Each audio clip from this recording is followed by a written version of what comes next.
Well, good morning. Happy Friday, everyone. I'm Eileen McEnany.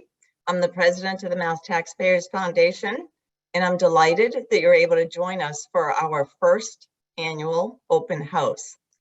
It's been my honor and my pleasure to be the head of this organization for the past 7 years because of the work we do and the difference that we make. Maybe some of you have seen our work cited in the media or read one of our reports. Maybe others of you were invited here by a friend or a colleague. And maybe there are some of you who know nothing about MTF and you're just curious, and that's okay too. So however you came to be here this morning, I'm pleased that you made it. And my goal in the short time I have is to provide you with a more thorough introduction to MTF and to the scope of the work that we do. MTF is a nonprofit, nonpartisan research organization focused on strengthening the state's finances and positioning Massachusetts for long-term economic growth and opportunity for all. Some people mistakenly think of us as an anti-tax group. And while our focus does in fact include taxes, it involves so much more. We weigh in on a wide array of topics, as diverse as transportation financing, the economic impact of the opioid epidemic, the cost structure of living and doing business in the Commonwealth, municipal health reform. MTF is also considered the preeminent expert on the state budget, and you'll see why in just a few moments. But what sets us apart, I think, is our data-driven approach to policy analysis. We use that data to inform the public debate and to make an impact on the most pressing issues confronting the Commonwealth, and we've done that for the past 9 decades. So today, we'll provide you with timely and relevant information on Governor Baker's 8th and final budget.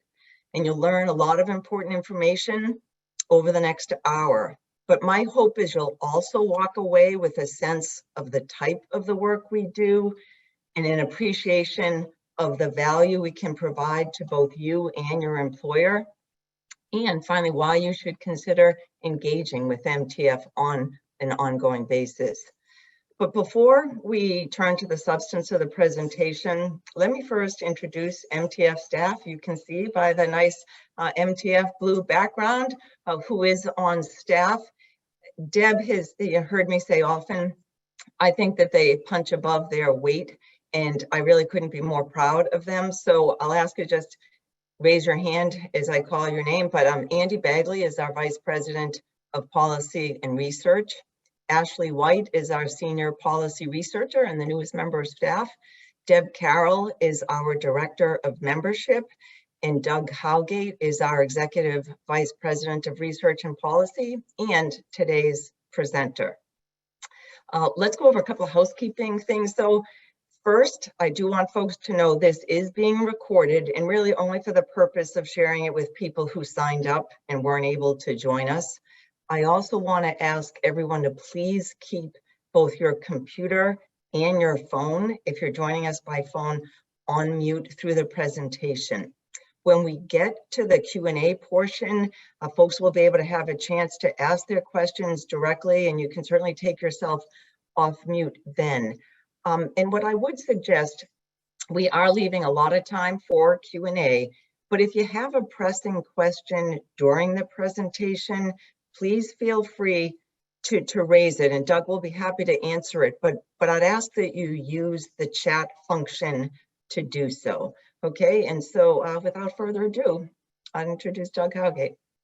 Thank you, and thanks everyone for joining. Super excited to see a lot of familiar faces here and a lot of unfamiliar faces, which is great. So we're gonna provide a presentation today on the governor's FY23 budget, which was just released on Wednesday, and hopefully, and just as importantly, give you a bit of a context and a bigger picture about some other really important fiscal events that are going on right now.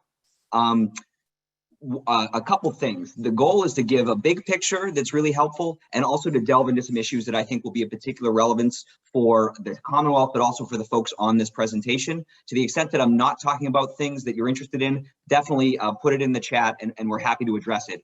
And I apologize in advance for speaking too quickly. There's nothing I can do about it. I've tried for a long time to fix that. So bottom line, we're going to go a little bit on fiscal background, some kind of big picture budget issues on the governor's budget. Then we'll delve a little more deeply into revenue, policy, spending, and then kind of try to connect some of the dots on the big picture and what's next. So just in terms of the fiscal background and where we're at, I think this is always important to kind of know where you are, but that's even more so this year because there's so much going on with federal revenues, potential state surpluses, and a really interesting budget proposal. So a couple key things to know kind of heading in. So one, FY22 budget, so that's the fiscal year we're currently in, where the budget was signed by the governor last summer, ended up going to the governor's desk by revising their tax revenues upward by more than $4 billion based on surging FY21 tax collections. That's a theme you're going to hear me talk about a fair amount, and it's a really important thing that could carry through into FY23. So instead of having a budget that drew down from the stabilization fund, it wasn't able to make investments, we instead had an FY22 budget that made a record deposit into state funds, it devoted $600 million to some long-term liabilities, and really was a far different fiscal picture, as I'll talk about in a second, than where we thought we were a year ago today. After the budget, the other thing that we'll talk about a little bit, and a really kind of anxiety-inducing element of the fiscal picture right now, is you've got the operating budget, and now you also have these COVID response vehicles that have moved forward. We've done one last December, about $4 billion using both federal funds and state surplus dollars. And there's a kind of a complicated interaction between the operating budget and that I think people are going to want to pay attention to in the months ahead. The last thing to know, tax collections in FY22 have continued to surge. And again, we see that a bit in the governor's budget and a lot in kind of the policy issues that the House and Senate are going to confront in the months ahead. Okay, so just a little bit on where we are versus where we thought we'd be. If you were to take FY 2019 revenues and just grow them by 4.5%, which is the average growth rate over the previous 5 years, so kind of pre-pandemic, where we thought we would be, that's what the blue bar in this chart shows. The orange bars are where we thought we were last year. So we knew that 2020 revenues fell short of that kind of 4.5% growth rate by about 1.5 billion. We felt like FY21, and by we, I mean House, Senate, administration, policy experts, FY21 was going to fall short of kind of pre-pandemic growth by 5 billion, 22 by an additional 4 billion, okay? So that's a year ago when the governor filed his budget. So here's where we're at now. And what you see is you don't see a lot of white space in between the blue line and the orange lines. So FY20 doesn't change, right? Those were the real numbers where we ended up. In 21, instead of being billions below pre-pandemic growth, we were $1.7 billion above pre-pandemic growth. In 22, in what is actually probably a conservative estimate, we expect to be a further $2 billion above pre-pandemic growth, and that's going to carry through to $1.4 billion based on current projections in 2023. In total, that's a $12 billion swing in tax collections in what we were expecting versus where we're at over just the last year. So you can imagine the sea change that has meant in any number of areas of public policy in the budget here in Massachusetts. So that's just super important context and a key issue that's carrying forward now. So as we get started in the governor's budget, the first thing that it starts with really is this thing called the consensus revenue agreement. As many of you likely know, our budget process kind of is based on this idea. The House, Senate, and administration are going to agree on what baseline tax revenue estimates are for the upcoming year. So each of their budget proposals is kind of working off the same set of assumptions. MTF testified at the hearing that informs the consensus revenue agreement. And we, like a number of the other experts, had a theme of, hey, 22 looks pretty good. And it's probably pretty safe to adjust those revenues upward. The revenue growth of 15% in FY21, a further 5 to 10% in 22, we can't bank that for 23, right? So it probably makes sense to use a lower growth rate in 23. And House, Senate administration finally agreed on this 2.7% assumed growth in 23 for this total consensus revenue figure. All right, so that's all the scene setting. Now let's get to the governor's budget. So this is really for your reference. We're going to send the charts along. Don't worry, I'm not going to walk through the balance sheet of the governor's budget. This is just to show you that we agree with the administration that they presented a balanced budget. More in revenue than we had in spending. An important thing, something we're legally required, they're legally required to do. And that's really what this just walks you through. Some of the notable kind of assumptions and proposals that are assumed within here, I'll talk about as we move along. What would we identify as the absolutely not up for debate? No one could argue that these are the most important things in the governor's budget. Here's our top 5, right? 1, the governor proposed a $650 million or so tax relief package, right? Clearly the biggest part of his kind of policy proposals associated with the budget, actually proposed in companion legislation, but that's kind of the big policy takeaway from his proposal. Another thing, and I'm happy to talk about this because again, it can get confusing, there is no federal recovery fund. So those are ARPA dollars or state surplus dollars built into the governor's budget. So he clearly is anticipating the state continuing to go down this operating budget parallel track to kind of COVID recovery process. As many of you likely know, healthcare costs biggest part of the budget, and there's a lot going on there that I'll talk about in a few minutes. 2 big takeaways. Administration is banking on mass health spending going down by $1.1 billion. But they are also assuming that federal reimbursements for mass health go down by even more than that, so that the mass health program, even though spending is going to decline sharply, they expect, is a net cost to the budget this year. Talk about why that is. They are also proposing a major overhaul of acute hospital assessment and kind of an investment package related to an expiring existing assessment and the state's federal Medicaid waiver. We'll talk about kind of what that means. And then finally, on the spending side and policy side, second year of the implementation of what's called the Student Opportunity Act, which overhauled state education finances. Very expensive element of this year's budget, and I think it has some interesting components as well. So just some themes by kind of the 3 buckets that we like to think about, right? We got revenue, policy, and spending. On revenue, really what you see is this idea of strong revenue trends in 21 and 22, allowing a couple things, right? So it's allowing us to withstand potential significant loss of Medicaid revenues, right, without major cuts or things like that. And also clearly the additional capacity in the budget allows the governor to put forward a ongoing tax relief package, right? So that's kind of the big revenue piece. On policy, not a whole lot in the governor's bill. I do think there's a bit of a focus on a couple healthcare assessment investment items. And then spending, it's really this kind of, if you were to just look at top line spending, you'd see growth of about 1%, but that's really kind of masking 2 competing pressures. You got mass health costs going down by about 6%. Really everything else goes up by about 6%. And we'll talk a little bit about that as well. So those are kind of the major kind of big picture things. And now we're going to delve into revenue and resources. So first is just kind of a table setting again. We talked about that consensus revenue figure. That's that 36,915 you see here. What happens each year too there are these things called pre-budget transfers. So the MBTA gets a bunch of sales tax money. The school building authority gets a bunch of sales tax money. Those things come off the top prior to the appropriation process. And that leaves administration and House and Senate with kind of a baseline tax revenue number you see there at the bottom. So the governor makes some pretty significant adjustments to that based on this tax relief proposal I mentioned. The tax settlement, that's not based on some proposal he's making. That's a standard assumption that the budgets make that will win some tax legal cases in the upcoming year. But what you see here is the net budget impact of various tax proposals he's put forward. I'll get into kind of the policy specifics in a second, but one thing I want to point out is you'll see here that the governor proposes a reduction in the short-term capital gains rate, and I have that listed as a 0 budget impact. Well, that's not to say it won't reduce revenues collected by the Commonwealth. It absolutely will. But one of the provisions that was put in place during the Great Recession to kind of protect us from budget volatility is capital gains revenue above a certain amount automatically goes into the state stabilization fund or rainy day fund and some other reserves. And so the assumption that the administration's making, which I think is probably a safe assumption, is that the revenues related to that change in capital gains would come out of what would otherwise have been a larger state fund deposit as opposed to budgeted revenues. So that's why that's a 0 there.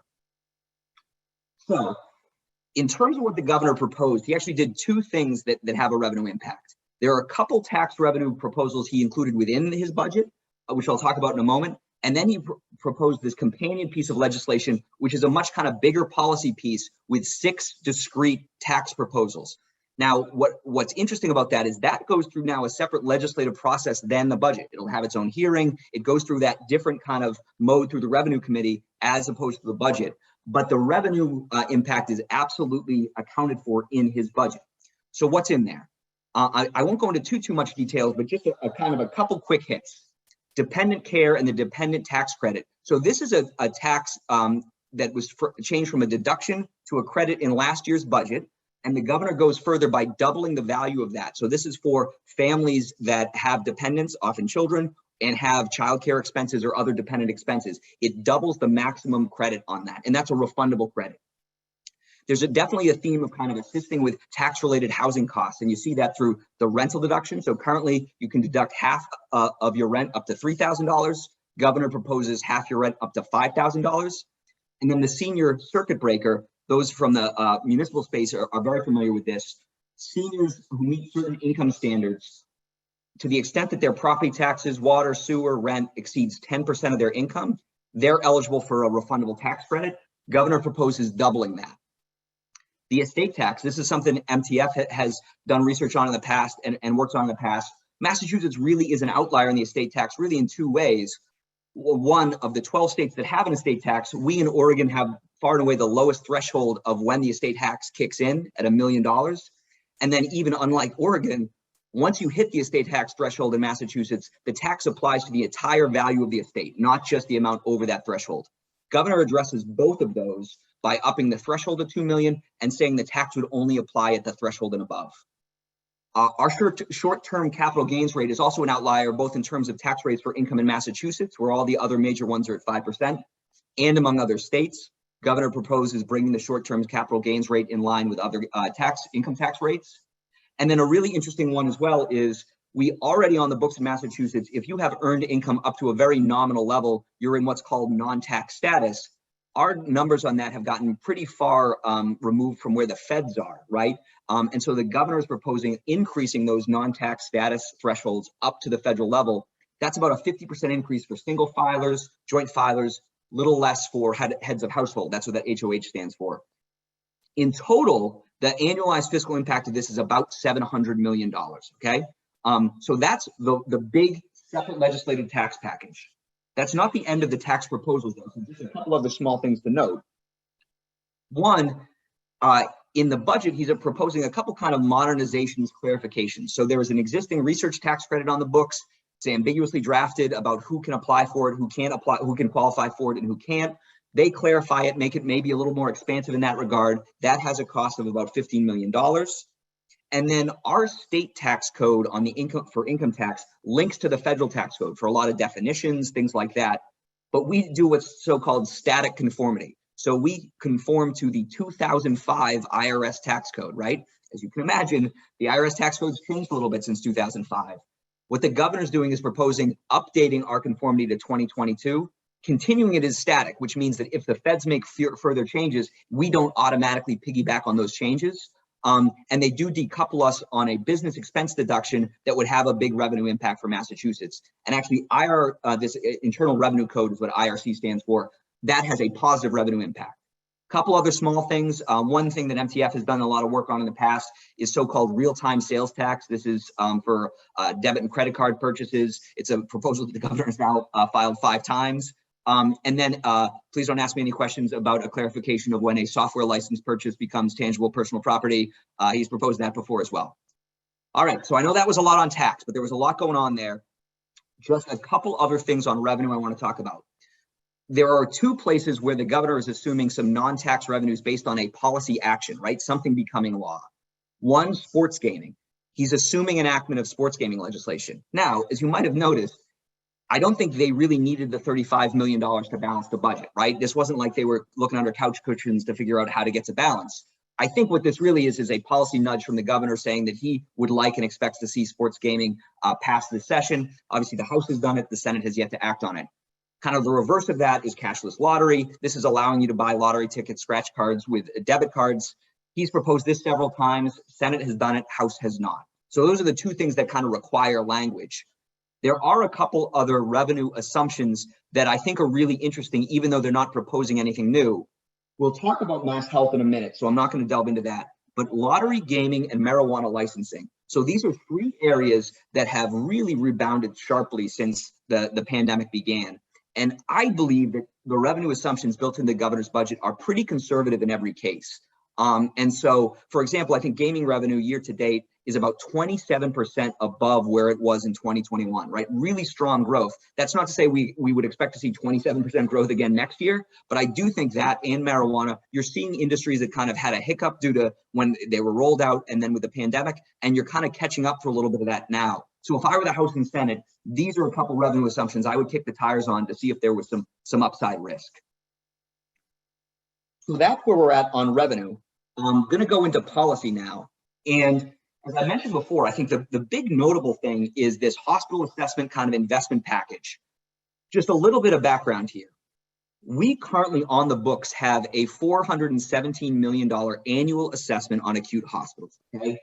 The asterisk is because it's actually a little higher than that, but for our purposes, we're going to call it 417.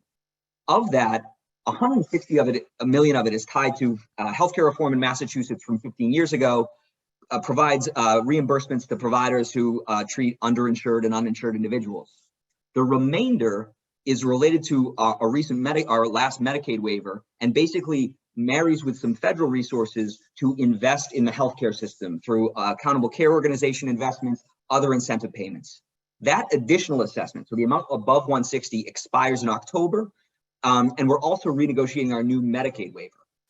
Last year, the governor put forward a kind of a proposal to extend that assessment, and it didn't really go anywhere. I think partially because it diverted some money from the general fund, which, as you can imagine, the hospitals were not too enamored with. And also, I think there was a feeling that maybe we could get a little more ambitious or creative in how it worked. Well, I think the folks absolutely got a little more ambitious and creative. So what the governor's budget proposes is increasing that investment from that assessment from $417 to $880 million per year. So more than doubling it, right? It continues to be, the way the assessment works is you basically pay it based on your non-Medicare and Medicaid client population. One of the big critiques of the previous version of it is it was a flat rate. So there were some real winners and losers in terms of who paid the assessment and then who received some of the benefit. And one of the things that I think the hospital sector really was pushing for was kind of a smoothing out of that so that either everyone would benefit or at least there wouldn't be such a disparity between kind of winners and losers. I think this assessment proposal, I haven't run the numbers myself, but it looks like it's intended to do that. Instead of one flat rate, it breaks the rates out into 5 separate rates. It then also explicitly directs that assessment into 5 different trust funds. The 2 I'm going to note are this Hospital Investment and Performance Trust Fund, that's new, and the Population Health Investment Trust Fund, also new. And that's about $660 million in annual assessment that goes there. The other 3 already exist. Again, I'm not going to go into super detail on this chart, and hopefully this will be helpful for folks who are really interested in it, but a couple big takeaways. So in the Hospital Investment and Performance Trust, the first one on this line, and the Population Health, the second. If you go to the total line there, so 1.2 billion that is for Hospital Investment Trust Fund, 290 for Population Health. Those are annual expenditures explicitly carved out in the governor's budget. So he says, or his administration says, annually, they will spend on average $1.2 billion out of this Hospital Investment and Performance Trust Fund. So that implies that in addition to the assessment, there's going to be hundreds of millions of dollars in federal reimbursement, not really any state reimbursement, other state resources there. But that's why this is of value to the hospital sector, right? Even though they're getting assessed $180 million, the value back to the healthcare industry is, as you see at the bottom here, potentially as much as $2 billion. Now, a couple things here. This still requires approval from the feds and still requires approval from the state through the legislature. Now, if you're the legislature and you're looking at this, one of the things that might raise some concerns, which I think was absolutely intentional, was this kind of lockboxes both the assessment and the spending outside of the budget process, right? I think it wants to guarantee the healthcare sector that these assessments are going to be used for healthcare costs. They're going to be used for rates, for targeted payments. And so the way to do that is put them in off-budget trusts. Now, that will be the thing that I think the legislature will look at and say, gee, is that how we want to cede all this control to? What I think the administration and the healthcare sector will say is, hey, we need CMS, the feds, to approve this as well. If we're going to do that, we need to demonstrate to them that this money is dedicated to these uses. But that'll be an interesting thing to watch moving forward. So one other healthcare proposal also on the kind of assessment investment line in the governor's budget is a $34 million annual increased assessment on health insurers, okay? So this would increase insurers' health insurer assessments, dedicate those funds to another new off-budget trust fund to spend on behavioral health investments. So one is an access line to help connect people to services, and the rest of the funds would go to kind of improving crisis intervention. What's of note here, and I think is continues to be a bit of a challenge, is the most recent ARPA bill, that COVID response bill I mentioned, included $400 million for mental health, and a lot of those investments seem to have quite a bit of overlap with what this trust fund is intended to do. So I think it's really going to take some time to unpack. Should we be doing both at the same time? Does it make sense to have one is off budget, one is on? Kind of how do we coordinate this a little better? Finally, on healthcare, not a lot in the governor's budget in terms of the pharmaceutical sector, which is interesting. So his previous two budgets had both proposed various assessments on the pharmaceutical sector, either directly related to opioid manufacturing or last year, a much broader healthcare pharmaceutical assessment. Does not include those this year. What he continues to include is an expansion of the state's mass health rebate program on drugs. So we work with the Medicaid program, negotiate supplemental rebates on drugs that Mass Health purchases. He's proposed several times expanding that to some medical devices and other drugs that are not included in the current rebate process program. This is something the Senate has done the last couple of years. The House has not. We'll see what happens this year. Not going to talk about the transfer of 40 million, but the other one that I think fits into this theme of significant healthcare expenditures that are growing and also off budget, so not a part of the appropriations process, is a substance use trust fund we already have related to some federal dollars that the administration expects to grow its annual spend from about $130 million per year to more than $350 million a year. So again, a big expansion of that also moves it outside of the appropriations process. I should say the trust fund is already outside of the appropriations process, but the expansion of resources, it would be new. So that's where we're at on healthcare policy. In terms of other policy proposals of interest, got a list here. I'm only going to talk about two of these. One, the governor proposes eliminating supervisory fees for those on both probation and parole, right? So this is consistent with, I think, some policy movements afoot for a number of years to get rid of these kind of punitive fees on folks who are exiting the criminal justice system. So that's one proposal. Another thing of interest is, and we'll talk about kind of how this fits into the big picture at the end, he proposes taking $250 million of a projected FY23 surplus and dedicating it to the state's ongoing pension liability. This is something the House and Senate included in their budget last year when they upgraded by billions in tax revenues. And so the governor's keeping that as well. I'm happy to talk about any of these other ones, but in the interest of covering a lot of ground, I will move along. So on the spending side, as I mentioned before, there's really kind of if you looked at the total numbers, you mask, I think, the underlying story. So total spend grows by 1.3%. Seems very marginal, right? Not a lot going on there. Really seems like kind of a limited spending growth budget in an environment of higher inflation, things like that. But when you unpack that, what that is mass health decreasing by 5.9% and everything else growing by 6%. Now, 6% is consistent with the FY21 final and FY22 budget, but is certainly a higher than typical level of growth for Governor Baker's budget. So I think there's a little bit going on there that we can absolutely talk about. But again, that 1.3 number, and I really do think that this gets to one of the challenges of looking at the state budget. You often are presented with those top line numbers. And really, when you unpack it a little bit, you see a much different story. And so let's talk about mass health for a second. What's going on with mass health is the interaction of the federal public health emergency on the most expensive part of the state budget, right? So at the start of the pandemic, the feds announced a public health emergency, which increased ongoing federal reimbursements to the state. So one of the things the feds learned during the Great Recession was the quickest and most efficient way to get money to states is to up Medicaid reimbursements. And so they did that. They increased ours from 50% to 56.2%. Doesn't sound like a lot. That's worth about $1 billion a year to us. What they did at the same time, though, is what they didn't want folks to do, especially as we thought the pandemic would, be a catastrophe for state budgets, is for folks to gut their Medicaid programs. So what they said was, if you get that money, and you had no choice if you got that money, by the way, you can't limit eligibility, you can't reduce eligibility, and if for folks on Mass Health, you can't reassess their continued eligibility, which is a standard practice in Medicaid programs. So the bottom line of that is the Mass Health enrollment has grown by more than 20% over the last 2 years, from about 1.7 million to well over 2.1 million, right? So that's had a huge cost growth.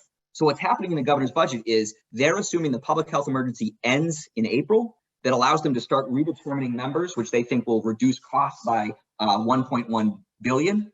But they also think that the loss of enhanced federal reimbursement and the federal share of the people who are going to no longer be on Mass Health is worth 1.6 billion. So that's where you see that $400 million net cost to the budget. So that's kind of what's happening in Mass Health. The next big area to talk about is transportation. Key takeaway on transportation. You see pretty significant increases of $60 million for the transfer of the MBTA, about $50 million to MassDOT. What's going on there for MassDOT, it appears, we're always learning more, but it looks like they're trying to ramp up capacity to administer and manage some federal grants related to the transfer of the infrastructure bill and what's happening through ARPA. So that looks like what that's increased investment is about. MBTA really, over time, as the state budget picture has improved, the MBTA operating picture has not improved. And so you're seeing a return to the $187 million operating transfer to the MBTA, which had been the case as of about 3 years ago, when the state budget picture was getting a little worse, that was reduced. So that's what's happening in transportation. K-12 state aid and local aid. I'm going to talk about local aid and then I'll talk about education finance. So local aid, what's the key takeaway for local aid? When Charlie Baker came into office, one of the big things he was promising on local aid and has followed through on is providing some predictability and consistency to local aid funding. He did that by saying, I'm going to commit to increasing unrestricted local aid by the same percent as what we think local aid's tax revenues are going to grow in any given year. So if we think tax revenues are going to grow by 3%, we're going to grow local aid by 3%. Has added predictability, has added consistency, which is great. The challenge is in FY21 and FY22, the disconnect between where we thought revenues were going to be and where revenues have been has been giant, right? So you look at that 2021 number of 0% growth where we flatlined a local aid. Tax revenues actually grew by 15% in FY21, right? So one of the things you've heard from local officials is, hey, can we take another look at how this, how we're tying tax growth to local aid, because there's been a bit of a disconnect. Governor followed through on his consistent consensus revenue growth amount, but I'm sure the House and Senate will hear a lot from local officials about changing that up. The other key aspect of local aid is education finance, so-called Chapter 70, related to the Student Opportunity Act. It was passed in 2019, and we are now in the second year of funding the biggest overhaul of the state's education finance program since its inception in 1993. Governor's budget includes $485 million in new funding. Not only is that the largest year-over-year increase in Chapter 70 in the program's history, it's the largest increase by more than $200 million, right? So you're starting to get a sense of what the impact of the SOA is going to be, both in terms of resources for school districts and the fiscal impact for the state. Also important to know, SOA was very much focused on low-income communities and communities with students who have been subject to persistent achievement gaps. It was not intended to sprinkle money evenly around every community. And of the 485 million, more than 200 goes to just 10 school districts, right? And again, I think that was not an accident, but it can be misleading as you're looking at that number to assume, oh, this must be great for my city, my town. Not necessarily, it really depends. The thing you're likely to hear about in terms of education finance going forward is about inflation. So inflation for Chapter 70 in the governor's budget is 4.5%. That's because there is a statutory limit on annual inflation growth. If you didn't have that statutory limit, it would have been 5.9%. I am confident that some people will say that we should get rid of that statutory limit this year. And so that's absolutely going to be something to watch. Another thing, last thing to note on this, last year, one of the big, I won't say controversies, but one of the big debates during the budget was the fact that K-12 was assuming that enrollment was going to decline by 30,000 students, which was based on a kind of mid-pandemic enrollment count. I think a lot of folks at the time thought that was a mirage, that enrollment would spike as soon as people return to the classroom. That actually hasn't happened, and enrollment has declined further just by about another 4,000 kids this next year. But I'm sure that's going to be an issue to continue to watch. So other K-12, all these charts you're going to see, by the way, the numbers are really there for your reference as we send it along afterwards. It's comparing kind of what the governor did to where it was last year and maybe some other contextual information. Bottom line, big increases for charter school reimbursements to school districts, special education reimbursements. There are elements of the Student Opportunity Act that are factoring into that, which is what is leading to that increase. Early education, the key takeaway really is not much to report. And this is really a place where I think the anxiety is going to be created between what's going to happen in that next COVID recovery bill and what's the governor doing. Really not a lot of funding increases or any effort to expand these stabilization grants that are going in the budget doesn't mean it won't happen in a COVID bill. Higher education, pretty consistent approach for the campuses, kind of what they got last year, plus 1%, plus collective bargaining agreements. I think the two things to note are the governor has continued to put more funding into scholarships for low-income Massachusetts residents and early college programs, which have been proven to be really quite effective at helping people complete and graduate college. So those are kind of the two big policy initiatives there. Other spending of note, I'm not going to go through all of this. On the energy and environment side, nothing too much on the policy front. One thing that is of interest to me, and I don't know what's happening yet, is in the Energy and Environment Secretariat, a pretty big increase of 20% or so. Typically that means staff capacity and things like that. Could be related to money, federal money coming in, could be related to other initiatives, but that's something to note. The other thing I would note is on housing. I think this is a place where you're starting to see some federal money cycle down. And I think the administration is then starting to cycle up some of the state investments in housing with a pretty big increase in the governor's budget on that. For the pharmaceutical sector, Mass Life Sciences Center typically has to wait on an end of year surplus to get any money from the state budget. Governor's proposing a direct appropriation of $10 million, which I'm sure the Mass Life Sciences Center would much prefer. Okay, so let's talk about the big picture and then get to questions and things like that. What are the key issues I think you're going to continue to kind of hear about and focus on over the next months? One, this tax proposal, right? A few big elements of it. One, you have to keep in mind it's in a separate bill, so it goes through its own legislative process, which provides a lot of opportunity for committee redrafts, things like that. I think you're going to hear a lot about the policy merits of the proposals within it. Is it a package, which I'm sure the administration argues that it should absolutely be treated as a holistic view of how we should improve tax policy for certain, hard-hit communities and also our competitiveness. I'm sure other folks are going to want to pick it apart. It'll also absolutely bring in other tax ideas, right? House passed a tax bill 2 years ago, pre-pandemic. Senate did that, the Senate Revenue Working Group over the last couple of years. So there's a lot of ideas floating around. This could be the locus for folks to start to debate that. And we've got the ballot questions coming up. On education funding, you're going to continue, I think, to see this chatter between this inflation cap, right? And how much in actually is the federal money that school districts got, how much is left, how it's being used, and how state and federal funds are being used together. Tax collections, are they going to continue with this current pretty strong pace? And what does that mean for FY23? And then how does this work with ARPA, the American Rescue Plan, and COVID recovery? So on that pretty quickly, where are we at on the American Rescue Plan? State got $5.3 billion in flexible money through the American Rescue Plan. They have spent a little more than half, about 55%, and $2.3 billion remains for appropriation. Has to be obligated by the end of 2024, expended by the end of 2026. I think it's likely that you will see another ARPA bill, COVID recovery bill move forward. And if I was Governor Baker, I'd want to put something forward relatively quickly, right? I'm sure he's going to want to stamp on how those funds are expended. And I think there's some real reasons to spend that money sooner rather than later. A couple things to watch. First year, it was this omnibus approach, right? Kind of a mini budget. Will they stick with that approach? My gut is yes. Or will they do a COVID bill for healthcare, a COVID bill for workforce, a COVID bill for early education? My guess is they'll stick with omnibus, but I don't think they know. And then I think you're going to see that bill include a lot of things that we saw before, areas like healthcare, workforce, infrastructure. The question is, will they also introduce some new items of areas that were definitely hard hit during the pandemic? Childcare, I'm looking at you, K-12 education improvement. How do we try to influence some of those federal education dollars to align more with state resources? So those are some key things to watch. And I will just say, I meant to say this earlier, workforce, obviously absolutely a critical element of our recovery and our future economy.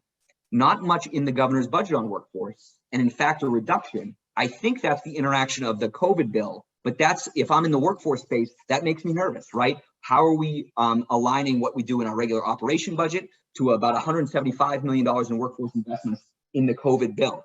So that's a key challenge too. Okay, and then let's look at resources, kind of take a step back in big picture, and then 2 more slides, I think, and then we'll get to questions. So if we kind of get at the most simple assumptions for the budget, really what you have here is a delta between resources exceeding spending by about $1.7 billion. That's before we get into tax relief proposals, anything like that. About $700 million of that needs to go to the stabilization fund under law and just as a matter of fiscal prudence. That leaves about $1 billion currently, 950 or so left over. What the governor proposes is a tax relief package, and then addressing some long-term liabilities in terms of pension and cyber. A lot of the discussion in the debate over the months ahead is going to be about that $950 million. The one caveat, though, is getting back to FY22 revenues. We could be looking at a rerun of what we saw last year. Who knows what's going to happen, right? Russia may invade Ukraine tomorrow. Maybe the MBTA will absolutely shut down in this blizzard and we'll have to bail them out to the tune of billions. But it's important to know, when we initially finished the budget in the summer of last year, it assumed just 0.7% revenue growth over FY22. When we just revised that revenue number, we said, you know what, revenues are looking quite strong. We're going to now assume that in FY22, revenues grow by 5%. The actual numbers through December are that revenues are above 2021 by almost 19%. Now, we are not going to stick at 19% revenue growth for this year. Don't worry, that's not going to happen. But is it going to be north of 5%? I don't know, but I think there's a decent chance of that. If that happens, you're looking at a bit of a rerun on last year, where you potentially have a significant 22 surplus and you have the potential for a revision of the resources for this year's budget. So that kind of double whammy that's going to have a huge impact on what the state wants to do, whether it's on taxes, spending, long-term liabilities. Okay, so what's next? Just very quickly, timeline that we'll send around to folks.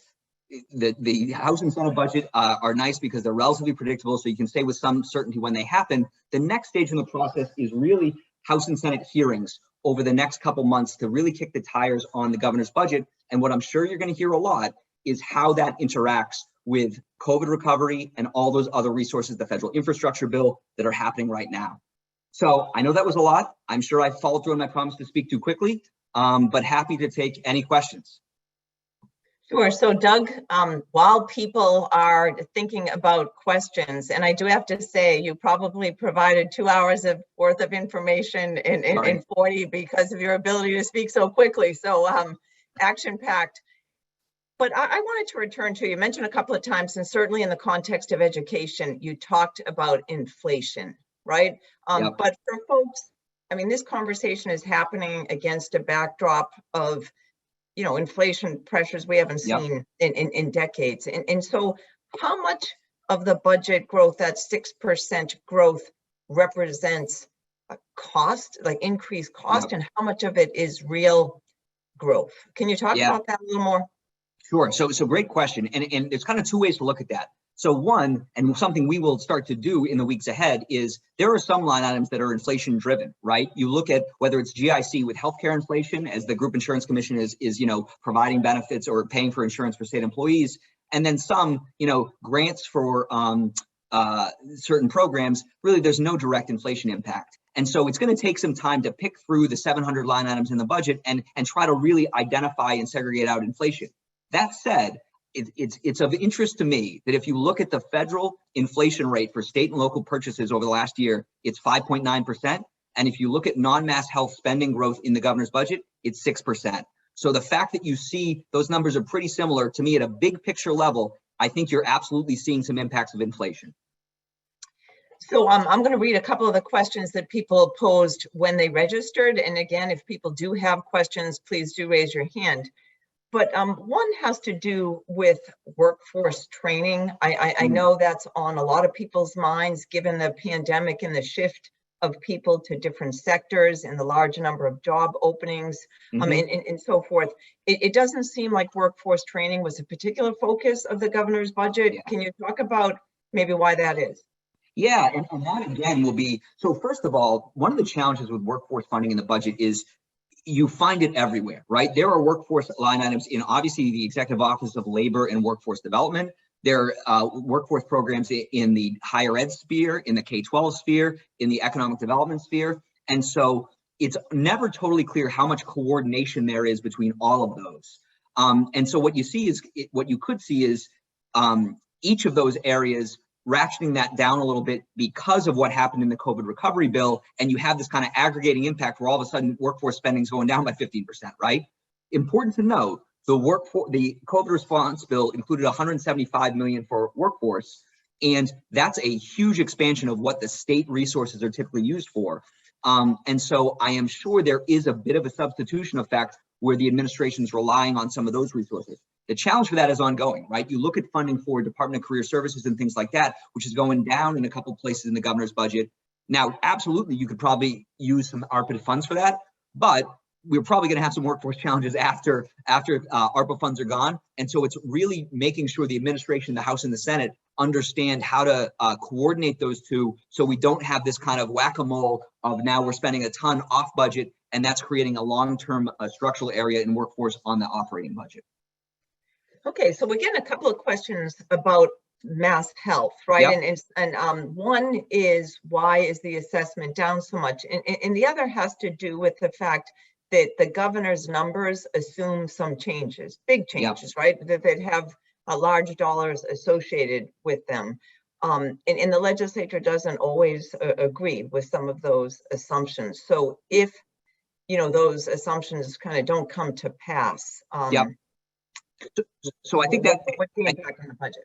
Yeah, so I think that is the biggest kind of, if you were to look at this budget and say, what's the biggest spending exposure that the House and Senate may be faced with that the governor didn't address, it is Mass Health. And by the way, that happened last year. That last year's governor's budget assumed the public health emergency would end a year ago. It didn't. And so if you looked at the Mass Health spending in the House and Senate, it looked like they were expanding Mass Health in a huge way, when in fact, they were just responding to the fact that those enrollment numbers were going to continue to grow. The good news from a budget standpoint is because it's this interaction of the cost side, right, people on Mass Health, and the revenue side, both enhanced, and the fact that we get 50 cents back from the feds on every dollar we spend. If, for example, the federal public health emergency would be extended for another 6 months, you have some downside risk on the cost side, but you absolutely have upside risk on the revenue side. And so my guess is the real fiscal exposure potential for the House and Senate is probably in the $200 to $500 million range, as opposed to the $1 billion range. Okay, and I have another question that has to do with education funding, or the Student Opportunity Act. And folks are wondering, why do the cost of the second year increase so much, particularly when there's been a decline in public enrollment as of late? So can you talk about that a little more? Yeah, and so last year, year one of Student Opportunity Act implementation, this net state increase was like $220 million. This year it's 485, right? In spite of the fact that enrollment's going down. So that doesn't jive with people's understanding of how numbers work, right? But I haven't delved into all of the numbers here, and I note that Roger Hatch is on this phone call. So Roger, please don't correct me in front of all these people if I say this incorrectly. But here's what I think is happening. The foundation, so basically the way the formula works, right, is we figure out how much your school district is going to cost, and then we figure out how to assign payment between the locals and the state, right?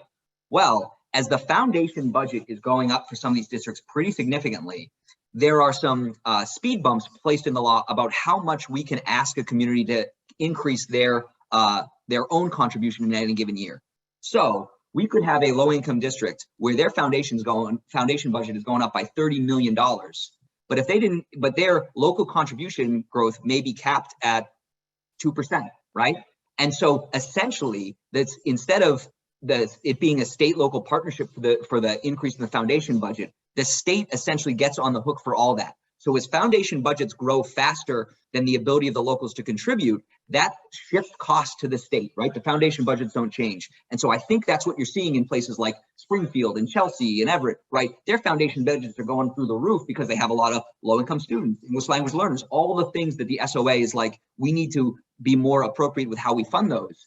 But their ability to pay at the local level is limited. And so then that goes to the state. So that's why you see this kind of non-linear progression in how that happens. And that's going to continue, just to be clear on that. So that's what that is, I think. Okay. And then some folks are curious about unemployment insurance and the fact that the unemployment insurance trust fund is projected to have a pretty sizable deficit. And can you just talk, does the governor's budget do anything on the UI trust fund? Yeah, so the UI trust fund is a lockbox, right? So the UI trust fund, the feds require that to be separate and distinct from the budget. So you really don't see anything directly in the governor's budget that either dedicates state resources to the UI trust fund. What I will say, and what I think we've heard now, most recent COVID recovery bill, you are allowed to use fiscal recovery funds to subsidize the UI trust fund. The state did that to the tune of $500 million. There's a law on the books that enables the state to borrow for billions that would be paid for by business assessments or employer assessments, I should say, to kind of to repay federal loans, make the fund solvent. That has yet to happen. I think a lot of where we're at will come when we determine what this administration is going to do. Are they going to borrow for money? How much are they going to borrow? What's the timeline on that? And so there's a bit of a holding pattern on that. Okay, there's a great question about the stabilization fund and when is the balance essentially like too high, or when does it hit a tipping point? And is there such a number? And if so, kind of, what would be the likely reaction of the legislature at that point? Yeah, so there's kind of two things there. We'll talk about problems we did not think we'd be having a couple years ago, right? So I remember my previous time in Mass Taxpayers writing something with Andy about wanting to get to 10% of state budgeted revenues in the stabilization fund, and we felt kind of sheepish doing it because that's a best practice nationally, but we were so far from that it was kind of like, you should really try to save up $5 million, right? Like to tell somebody to do that. It's like, yeah, great, but I'm not going to be able to do that anytime soon. So we are now well past 10% of state budgeted revenues in our stabilization fund. So from that standpoint, I think more is good, right? We want, and especially because you've seen those tax revenues numbers growing at such a kind of difficult to understand rate, 15% growth, 19% growth. We absolutely need to be ready for the other shoe to drop on revenue collections. Yep. So that's what I'm sorry. Just one very quick thing on that.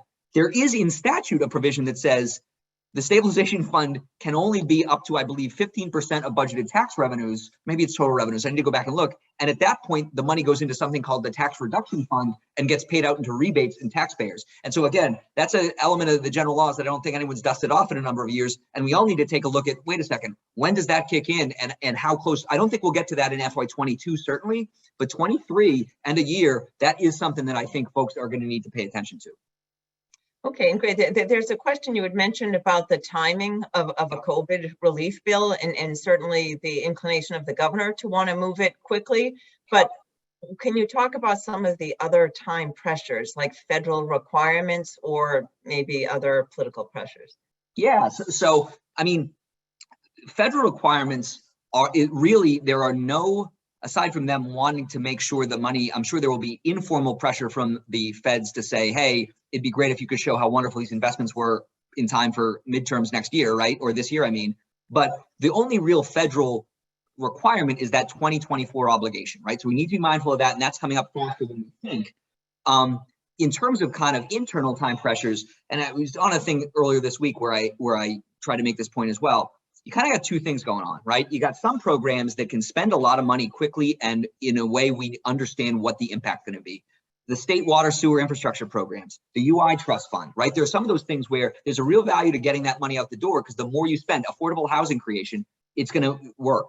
Then there are places like workforce, early childhood education, where the merits in spending quickly is we kind of need to develop a plan, right? And that takes some time. And having some assurance of what the finances on that are going to be is what is going to happen is what is going to enable that plan to be developed. I think the House and Senate did a really good job in the mental health space to do that, kind of bucketing some money, creating an architecture of how we're going to expand these services. Would love to see that in a place like early childhood education. I think they did that a little bit in workforce, but that takes time. And also, I think the political pressure is, if you're Governor Baker, I think you're going to want to move this quickly, right? Especially to the extent that there are areas in your budget you did not invest in because you were waiting on the COVID recovery. So I think you're going to see a little bit of that as well. No, I just want to follow up a little bit on the early education conversation, right? And it doesn't look like there's a lot of money in the governor's budget for early education.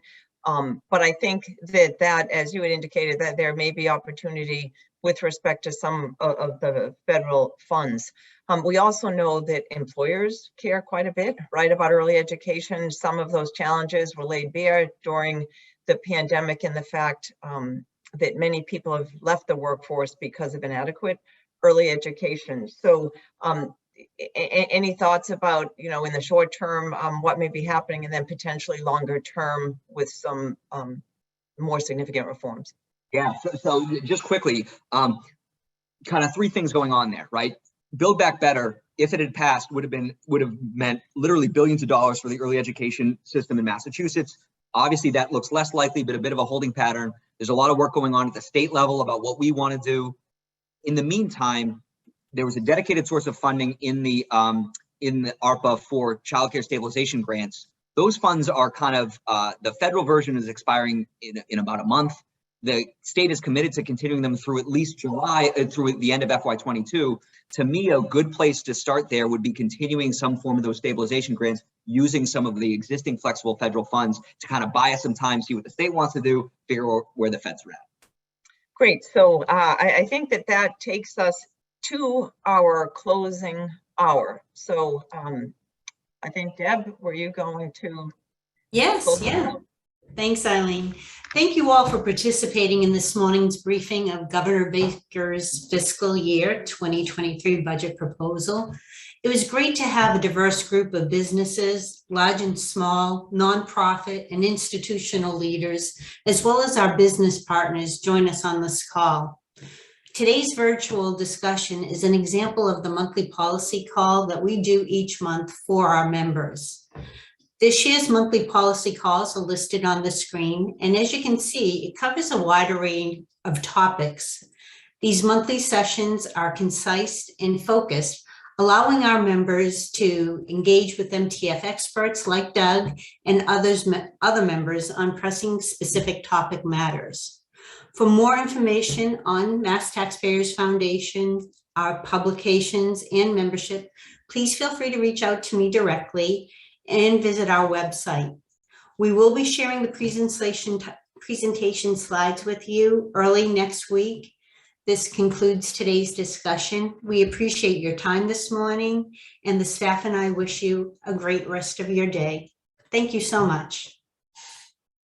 Thanks, everyone. Take care, everybody.